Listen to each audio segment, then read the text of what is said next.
Hey everybody, Cindy Daychuk with Queen Bee Creations here.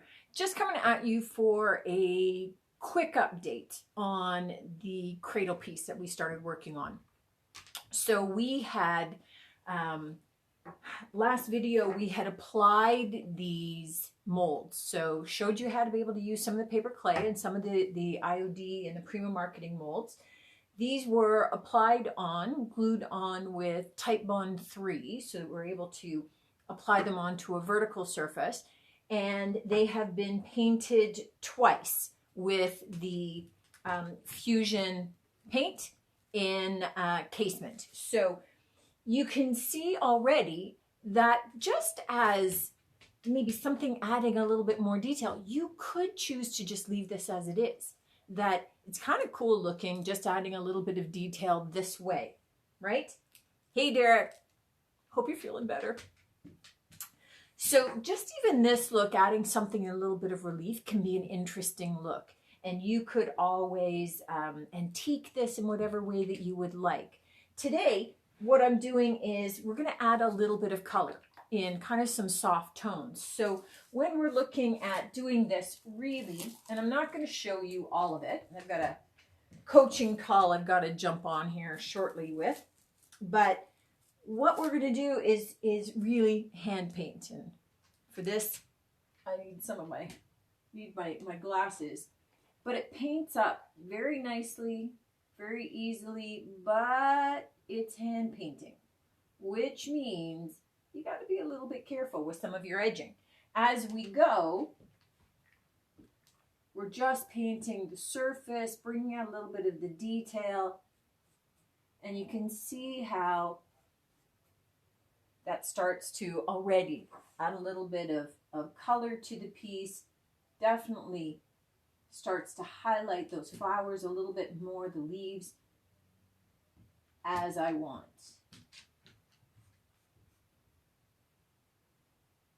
Okay, if you're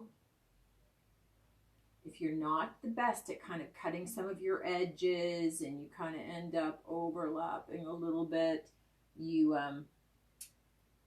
paint outside your lines a little bit, then you can go back with some of your white afterward and just kind of paint over where you end up getting it on a flat surface.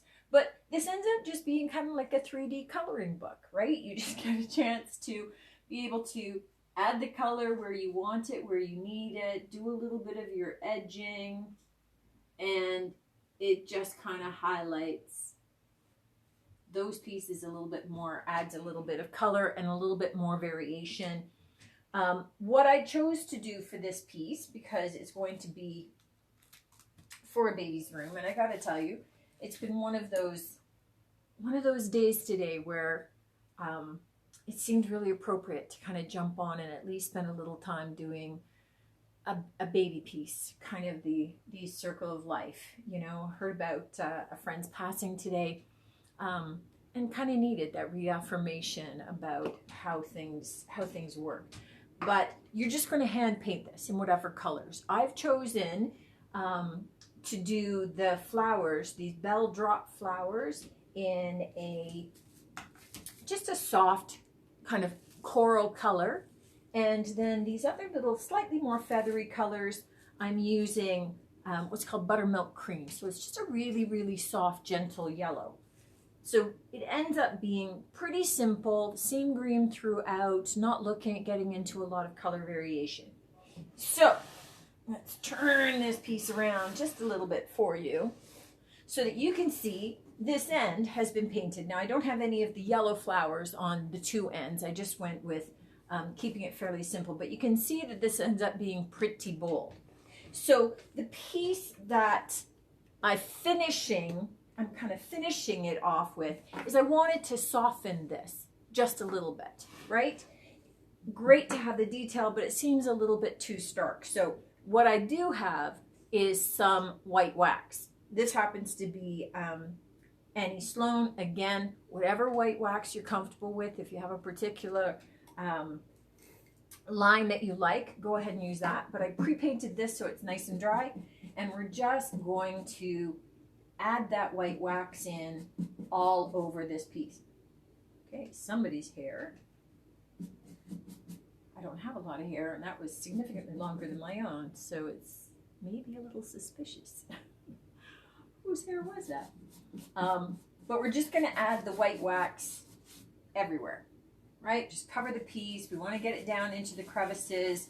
This is all hardened, so our molds are all hard, so we can go over top of them however we like. They're not moving, but you can see already where that's now taken some of that stark color contrast, and it's now softened it out. So it's a little bit more fitting, I think, with the piece, not to have those harsh, stark colors sitting there. Kind of softens it out. The white wax is perfectly fine. This paint itself, the Fusion Mineral Paint, is self-sealing, so it's already sealed. We don't have to add a wax or a top coat to it, but adding a wax doesn't hurt it in any way, so you can just simply take that excess wax and start to kind of just wrap it out to the other sides.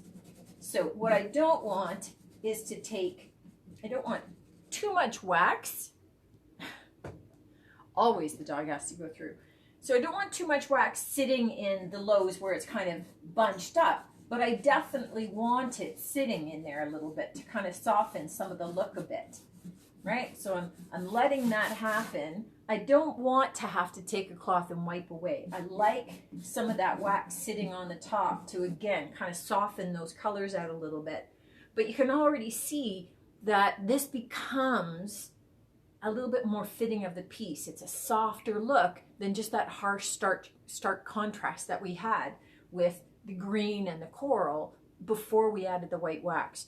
So think of white wax with some of your pieces where maybe, you know, you've added a color on and it just seems a little too bold for you, or it seems a little too harsh.